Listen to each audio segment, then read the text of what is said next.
Nagsitumbahan na ang mga mais namin, guys. Oh. Hello. Situmba na ang mga mais. Malakas po ang ulan. Hey guys, good afternoon po to everyone. Kumusta po ang bawat isa, guys, sa bagyong Karina? Papakita ko sa inyo, guys, yung nangyari sa aming maisan. Nawakwak talaga, guys. Yung maisan dito sa ilalim ng aming bahay. Talagang tumba lahat. Napala, guys, ang aming inahin. Yung isang araw pa po yan. Bali, 12 po dapat ang anak, guys. Namatay po yung isa nung pagkapanganak. Tapos kagabi po, sa sobrang lakas po siguro ng ulan talaga, magdamag. Hindi po namin narinig na may namatay po yung isa kaninang umaga. Kaya 10 na lang po yung natira. Kasi tabi po sa mga tae. So yung guys, medyo hindi na po, mahinahon na po ngayon ang ulan dito sa amin. Pero ngayon inaambon pa rin. 2:00 na po dito, guys, ng hapon. So hindi na po ganun kalakasan ang ulan. Tignan nyo, guys, ang aming maisan. Natumba lahat. As in, tumba lahat hanggang dun sa dulo. Ayan, guys, hanggang dulo. Tapos dito po ang aming bakahan. Yung iba po naming baka, guys, nasa Pitsyong Manok po. Dinala po niya na Alvin doon. 3 lang po yun nandito, 2 dumalaga. Tapos isang inahin po. Yung iba po nasa Pitsyong Manok. Kasi nga po, doon po madaming kumpay. Tapos yan, guys, ang plano po dito ni Alvin ngayon ay pag wala na pong ulan-ulan, i-harvest na po yan at isasalage na rin po ni Alvin, guys.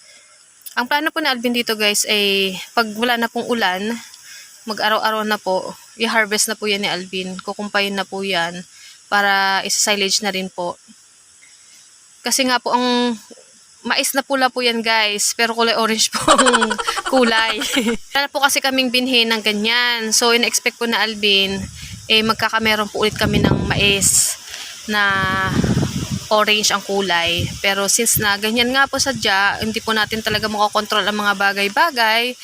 Kaya, ayan, i-harvest na lang po na Alvin kahit hindi pa po maaari. Kasi nga, hindi na po pumuso ang iba eh.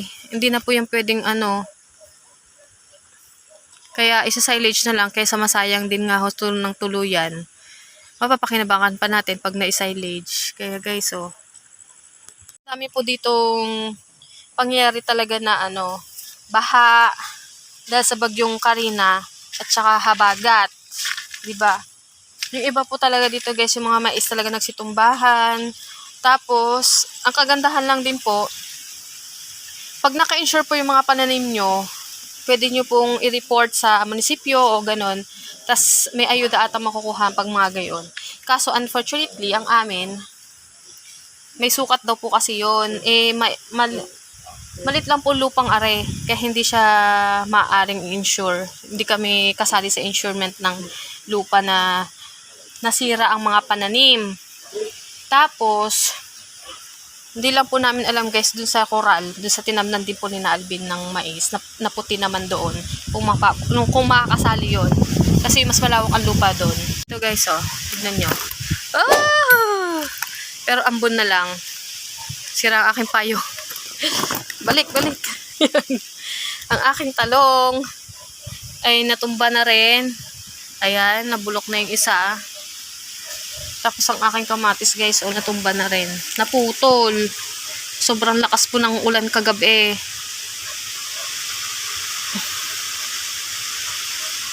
Ayan. Tapos ang aking sweet corn. Nawakwak na ng manok. At ganun din po sa bagyong Karina at habagat. Ayan na po ang nangyari sa aking sweet corn talaga naman. Pag hindi talagang sadyang may mga bagay talaga, guys, na pag hindi para sa atin, hindi talaga lalago. Kaya ayan po nangyari sa akin sweet corn. Pero at least next time, alam na natin kung paano magtanim ng mga mais na ganito. Kasi nga, sinubukan ko lang naman po, guys, magtanim ng sweet corn sadya dito. Ganyan po ang nangyari. Harinawa, yun, yung standing na yun.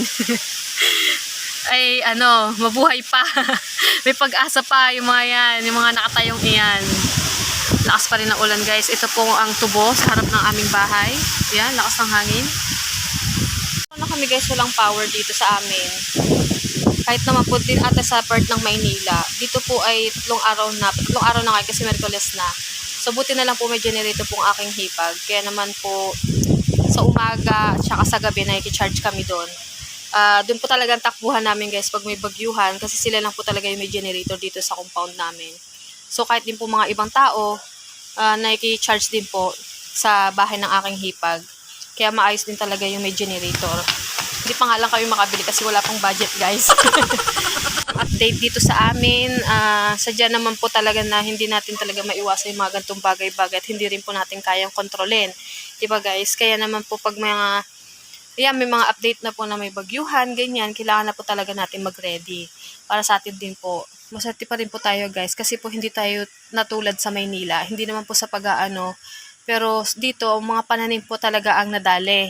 Doon naman po sa Kamaynilaan. At dito rin po sa Lemery, part ng Lemery, baha po sadya, as in baha. Kaya naman po thankful pa rin po tayo guys. Kasi nga, safe tayo. At least mga ganyan naman po pangyayari, safe pa rin po tayo. Yun naman po importante. Itong mga pananim naman po guys, pwede pa naman po nating magtanim ulit ng panibago at para tayo makabangon ulit. Kaya naman, sa mga nasalanta po ng baha, mag-ingat po kayo dyan at saka kahit yung mga kakilala ko sa Manila guys, nag-evacuate na po sila sadya talaga ang taas po talaga ng baha sa kanila.